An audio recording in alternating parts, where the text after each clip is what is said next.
കണ്ണൂരിൽ ബി.ജെ.പി. പ്രവർത്തകൻ വെടിയേറ്റ് മരിച്ചു. പ്രതിപിടിയിൽ. കണ്ണൂർ ജില്ലയിലെ പയ്യന്നൂർ കൈതപ്രത്ത് ബി.ജെ.പി. പ്രവർത്തകൻ വെടിയേറ്റ് മരിച്ചു. കൈതപ്രം സ്വദേശിയും ഗുഡ്സ് ഓട്ടോ ഡ്രൈവറുമായ രാധാകൃഷ്ണനാണ് കൊല്ലപ്പെട്ടത്. 49 വയസ്സായിരുന്നു. രാത്രി 8 മണിയോടെയാണ് സംഭവം. രാധാകൃഷ്ണന്റെ നെഞ്ചിലാണ് വെടിയേറ്റത്. സംഭവത്തിൽ ഒരാളെ പരിയാരം പോലീസ് കസ്റ്റഡിയിലെടുത്തു.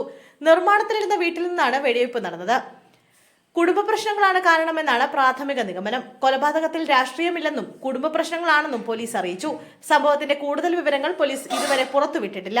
രാധാകൃഷ്ണന്റെ നിർമ്മാണത്തിലിരുന്ന വീട്ടിലാണ് സംഭവം. പെരുമ്പടവ് സ്വദേശി സന്തോഷാണ് കസ്റ്റഡിയിലുള്ളത്.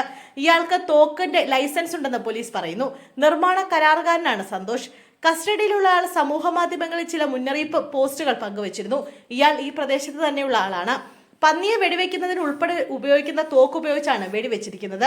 സമീപത്തെ വോളിബോൾ കോർട്ടിൽ കളിക്കുകയായിരുന്ന ആളുകളാണ് കെട്ടിടത്തിൽ നിന്നും വെടിവെച്ച കേട്ടതും വിവരം മറ്റുള്ളവരെ അറിയിച്ചതും. പോലീസ് എത്തിയപ്പോൾ കെട്ടിടത്തിന് പുറത്തായി ഒരാൾ ഇരിക്കുന്നുണ്ടായിരുന്നു. കാട്ടുപന്നികളെ വെടിവെക്കുന്ന റെസ്ക്യൂ സംഘത്തിലെ അംഗമാണ് കസ്റ്റഡിയിലുള്ള ആൾ. ഇരുവരും തമ്മിൽ എന്തോ ഒരു തർക്കമുണ്ടായിരുന്നുവെന്നും പോലീസിൽ പരാതി നിലനിൽക്കുന്നതായിട്ടാണ് പോലീസ് പറയുന്നത്.